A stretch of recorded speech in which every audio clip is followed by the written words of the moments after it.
క్రమశిక్షణగా బస్సులలో ప్రయాణం చేయండి. ఇతరులకు ఇబ్బంది కలగకుండా వాళ్ళ పని వాళ్ళు చేసుకుంటే తప్పేంది అని నేను అడిగినందుకు ఇవాళ తెలంగాణ మహిళలను బ్రేక్ డాన్స్ చేసుకోనియండి అంటే ఆ పదము అనేది నీ నోటికెట్లా వచ్చింది కేటీఆర్ అని నేను అడుగుతా ఉన్నా.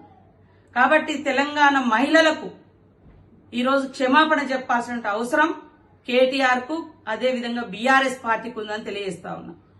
ఇవాళ మేము ఏ పథకాలు చేసినా నచ్చట్లేదు, ప్రజలకు ఉపయోగపడుతున్నాయి, మహిళలు ఆర్థికంగా ఎదగడానికి ఉపయోగపడుతుంది బస్ ప్రయాణం. మీకు ఆలోచన రాలే 10 ఏళ్ళు, మీరు పెట్టలేదు.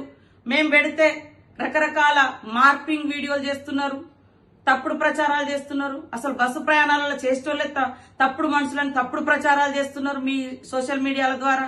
పైనుంచి ఈ రోజు నీ నోటి నుంచి డైరెక్ట్ గా మహిళలు కుటుంబాలు వచ్చి బ్రేక్ డాన్సులు చేసుకోమన్నావు. ఇదేనా నీ సంస్కారం?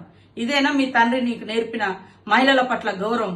మీ ఇంట్లో కూడా ఆడపడుచుంది కదా, మీ ఆడపడుచులు అందరు బ్రేక్ డాన్సులే చేస్తారా బస్సులు ఎక్కినప్పుడు? ఇట్లాంటి మాటలు తగవు. వెంటనే బేషరతుగా కేటీఆర్ నువ్వు తెలంగాణ మహిళా లోకానికి క్షమాపణ చెప్పాలని హెచ్చరిక చేస్తావు.